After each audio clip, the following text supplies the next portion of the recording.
मित्रांनो, तुम्हाला माहित आहे का, पितृपक्षात आपल्या घरात काही रहस्यमय घटना घडतात।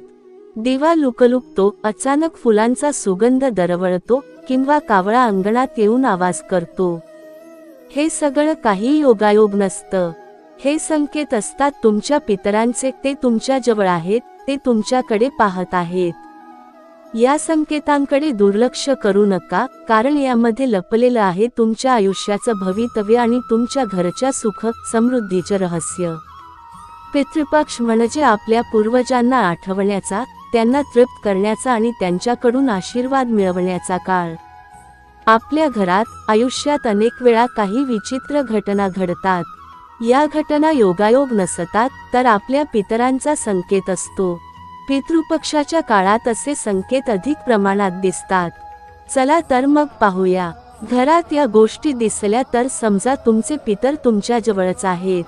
दिवा अचानक लुकलुकणे, कधी कधी तुम्ही दिवा लावता आणि तो स्थिर पेटलेला असतो, पण अचानक तो लुकलुकू लागतो। कुठलीही हवा नसतानाही दिवा हलू लागतो। हा साधा प्रकार नाही, हे तुमच्या पितरांचे आगमनाचे चिन्ह असते। ते सांगत असतात, बाळा, आम्ही आलो आहोत। फुलांचा सुगंध, घरात कुठेही फुले ठेवली नसतानाही अचानक गंध दरवळतो। जाई, जुई, मोगऱ्याचा वा चाफ्याचा गंध सहज पसरतो। हा गंध म्हणजे पितरांचे अस्तित्व।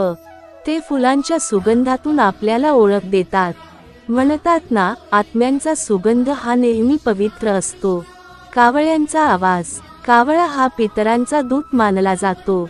पितृपक्षात कावळा जर घराच्या अंगणात येऊन आवाज करत असेल, तर समजून जा तुमचे पितर तुमच्याकडे भुकेले आहेत। त्यांना तर्पणाची गरज आहे। कावळा अन्न घेतो तेव्हा पितर तृप्त होतात। मंद वाऱ्याची झुळूक, खिडक्या बंद असतानाही अचानक थंड झुळूक अंगाला स्पर्शून जाते। अंगावर शहारे येतात। हा वारा तुमच्या पूर्वजांचा स्पर्श असतो। ते तुम्हाला सांगत असतात, आम्ही तुझ्या जवळ आहोत, काळजी करू नकोस। घंटानाद किंवा आवाज, घरात अचानक घंटी वाजल्याचा, पावलांचा किंवा हळू आवाजाचा भास होतो। आसपास कोणी नसतानाही असा अनुभव येतो। हा तुमच्या पितरांचा सूचक इशारा असतो।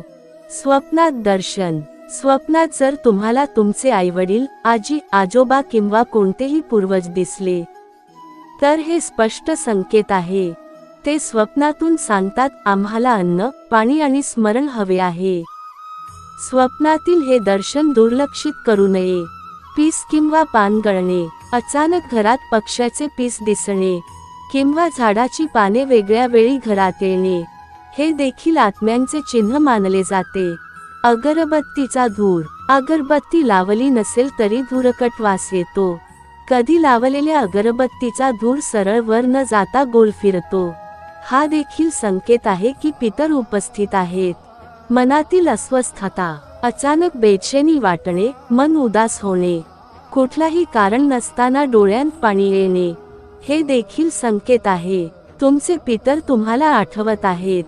चंद्रप्रकाशाचा अनुभव, काहींना रात्री अंगणात बसल्यावर चंद्रप्रकाश वेगळा वाटतो, जणू काही दिवंगत व्यक्ती जवळ उभ्या आहेत असा भास होतो। याचा अर्थ काय? हे सारे संकेत म्हणजे आपल्या पितरांचे प्रेम। ते आपल्यावर रागावलेले नसतात, ते फक्त सांगतात, आम्हाला विसरू नका। काय करावे? पितृपक्षात रोज शक्य असेल तर तुपाचा दिवा लावा। शुद्ध मनाने पितरांना आठवा। तांदूळ, तीळ आणि पाणी अर्पण करा। पितरांना आवडणारे अन्न तयार करून कावळ्याला द्या। ब्राह्मणांना भोजन देणे हाही श्रेष्ठ उपाय आहे। अनाथाश्रमात दान करा। हे सर्व केल्यावर पितर तृप्त होतात। मित्रांनो, पितृपक्ष हा फक्त कर्मकांड नाही, तो आपल्या कुटुंबाचा, आपल्या मुळांचा सन्मान आहे। पितर हे आपल्या मुळांचे रक्षक आहेत, म्हणून त्यांच्या संकेतांकडे दुर्लक्ष करू नका। त्यांना आठवा, त्यांच्यासाठी एक दिवा लावा। मग बघा, तुमच्या आयुष्यातून संकटे नाहीशी होतील। घरात सुख, शांती आणि समृद्धी नांदेल। आणि सर्वात महत्त्वाचे म्हणजे तुमच्या पितरांचे आशीर्वाद कायम तुमच्या सोबत राहतील। ही होती आपली आजची पवित्र गोष्ट। पितृपक्षात घरात या गोष्टी दिसल्या तर समजून जा तुमचे पितर जवळपासच आहे. व्हिडिओ आवडल्यास लाईक सबस्क्राईब करायला विसरू नका.